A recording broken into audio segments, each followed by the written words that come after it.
Alhamdulillah kita bisa healing rekreasi bersama meskipun kalau ibu-ibu PPKBD bilangnya piknik tipis-tipis gitu.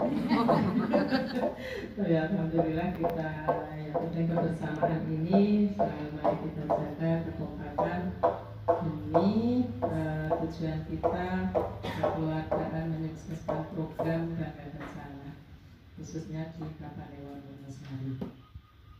Sekali lagi terima kasih. Sebelum nanti kita acara sampai ke Bu Asa, kita sampaikan dulu program Bangga Kencana. Bu Asa, mohon maaf nanti bisa sekalian menambah karena Bu Asa ini di grupnya dari penyuluhan kabin orang itu metu.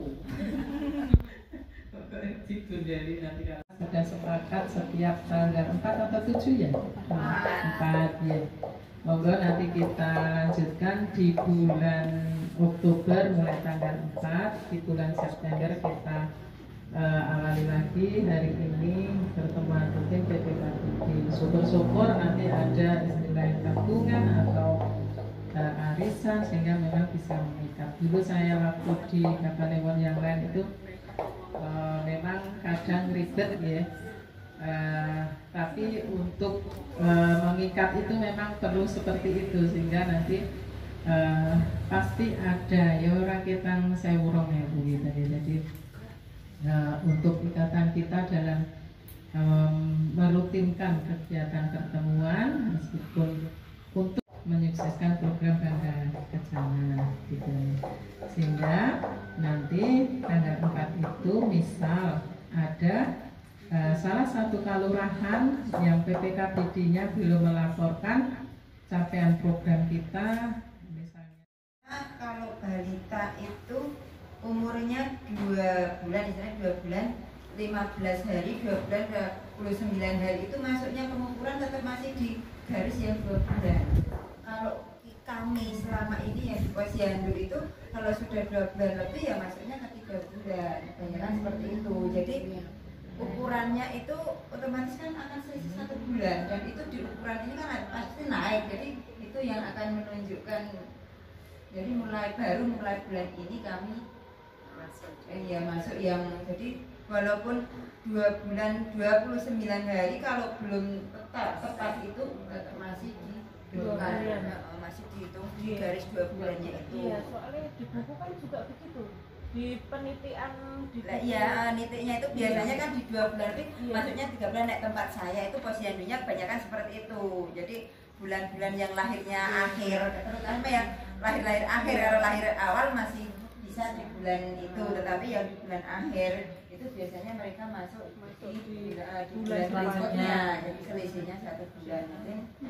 Itu juga salah satunya. Kemudian ternyata untuk yang anak bayinya lahirnya normal, tetapi kenapa kok semakin itu ternyata kebanyakan itu makanya sekarang diprioritaskan ke pendampingannya itu di usia 6 bulan sampai 7 bulan.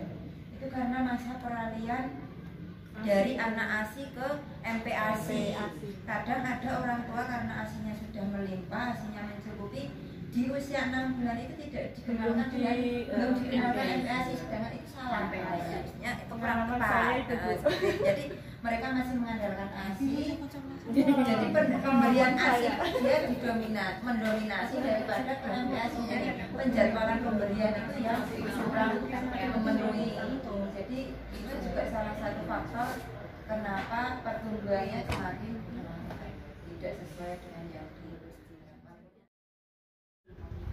Ibu hamil itu kalau terlalu dekat itu akan menyembunyikan kehamilan mereka. Tahu-tahu kita itu 5 bulan, 7 bulan itu baru kelihatan. Baru ada laporan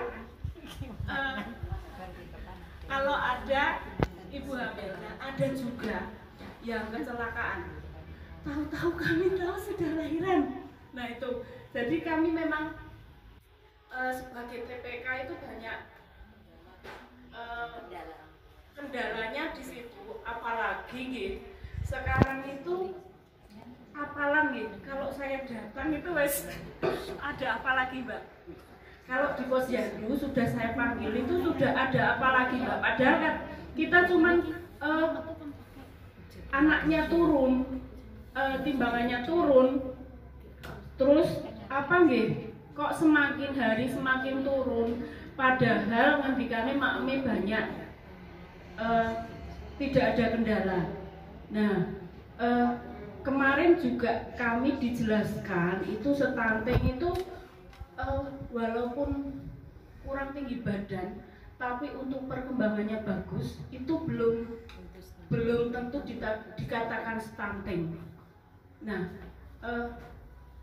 kami juga bingung Bu di situ. Oke, kita hanya berkewajiban mengukur, menimbang, sama melihat perkembangannya dan melaporkan. Tapi kadang kami sebagai kader, karena saya ngawai dhewe untuk yang posyandu, apalagi kami saya juga kadang harus memberikan masukan kepada ibu-ibu yang mempunyai balita yang kadang, Mbak, kok anakku kok iso ujuk-ujuk medun, padahal kemarin 9, kok sekarang cuma 8, berapa. Nah itu kami kadang harus mencari tahu. Dan kadang juga ibu yang anaknya itu beberapa kali turun, itu akhirnya tidak mau ke posyandu dan kami harus pendekatan lagi. Itu kadang yang menjadi rintangan kita. Dan untuk yang balita masih alhamdulillah karena kita masih kunjungan gitu. Karena saya juga TPK. Nah, kalau yang sudah di atas 2 tahun terus turun speknya itu turun, akhirnya kami dampingi, kami yang kasus di tempat saya itu akhirnya sampai ke rumah sakit, flek paru-paru, tapi kemarin speknya sudah bagus tapi akhirnya turun lagi. Kami juga kesulitannya di orang tuanya sudah kita berikan beberapa macam gitu. Kalau mau makan jangan dikasih snack, jangan dikasih susu. Tapi kepripun gitu. Ada juga yang Mbak rewel dan Mbak tidak mau ini, tidak mau ini. Akhirnya kemarin kami juga dapat laporan, ada yang dapat PMT stunting gitu. Itu kami lempar yang bukan stunting karena beliau tidak mau menerima. Nah itu juga sebagai mungkin masukan. Kemarin ada yang ditunjuk dapat PMT matang gitu.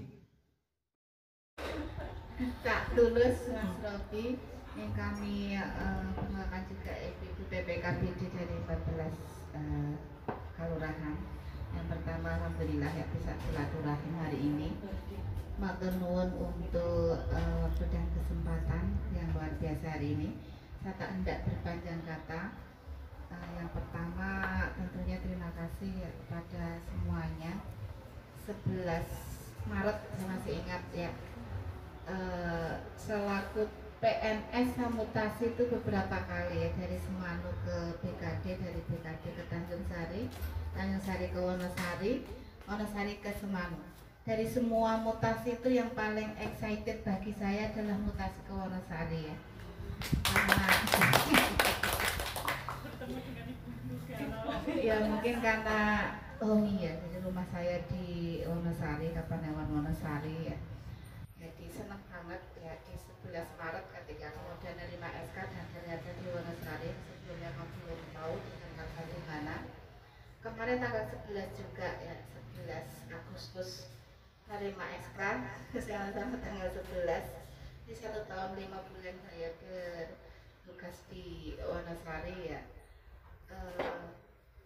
Sekali lagi bagi saya unik banget ya, mungkin juga dengan semuanya bersama Bu Umi lagi, bersama Bu Novi, Kak Tulis dan sebagainya yang unik-unik semuanya, menghidupkan dan menggairahkan setiap waktunya gitu ya.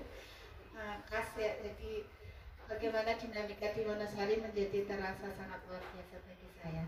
Bersama dengan ibu-ibu juga ya, awal kemarin diajak piknik ya Kampung Flori yang masih ingat, nah hari ini diajak piknik lagi. dan 14 kelurahan itu salah satu hal yang juga membahagiakan adalah menambah banyak silaturahimnya, menambah banyak mitra, kenalan, persaudaraan yang sebelumnya walaupun saya orang Wonosari boleh jadi belum ya leluasa untuk kemudian paham pojok-pojok Sidorejo di Karangtengah gitu ya, Jati, Dinggari dan sebagainya ya. Jadi matur nuwun untuk semuanya. Kemudian yang kedua saya juga bermohon maaf ya jika masih banyak mimpi dan harapan ya. Tugasan saya kemarin di RL juga masih banyak kebobolan sampai harus ini ya. Jadi masih mengharapkan banyak hal bisa dilakukan di Wonosari. Cuma kemarin saya kalah lobby dari Mbak Novi gitu ya. Enggak bercanda. Karena memang Wonosari harus ada satu yang digeser dan wilayahnya saya gitu yang memang diposisikan untuk tergeser ya, di bridal tereliminasi dari Wonosari ya. Sampai hari ini masih ada beberapa tugas juga yang belum saya selesaikan ya, mudah-mudahan bisa segera terselesaikan. Sekali lagi bermohon maaf jika selama kebersamaan ada hal yang kurang berkenan ya, kurang pas ya. Mungkin baik secara kata maupun tingkah laku. Harapan saya tentunya harapan baik bahwa Wonosari semakin keren ya ke depannya, utamanya pada program Bangga Kencana ya. Walaupun jumlah SDM-nya berkurang dan nggak tahu mau tambah kapan ya. Jadi kalau kemarin ada list pendataan data SDM penyuluh KP utamanya itu saya ya tutup mata gitu. Walaupun sebetulnya Wonosari Wonosari berkurang karena di Semanu saya kepenak ibu-ibu menurut saya secara SDM maksudnya ya. Penaknya karena temennya banyak dibandingkan dengan jumlah kelurahannya, maksudnya di sana ada 3 penyuluh KP untuk 5 kelurahan saja secara hitungan kelurahan. Di sini 3 PKP untuk 14 kelurahan. Walaupun secara jumlah dusun dan desa ya mirip, di sana ada 520-an sub PPKBD, 106 sub PPKBD, 526 kelompok KB. Jadi kalau dihitung jumlah dusunnya mungkin mirip ya 11-12 dengan Wonosari. Pacarjo Mbak 28 dusun. Selanjutnya Yang penting gue bahagia. Ya. Aku gampang.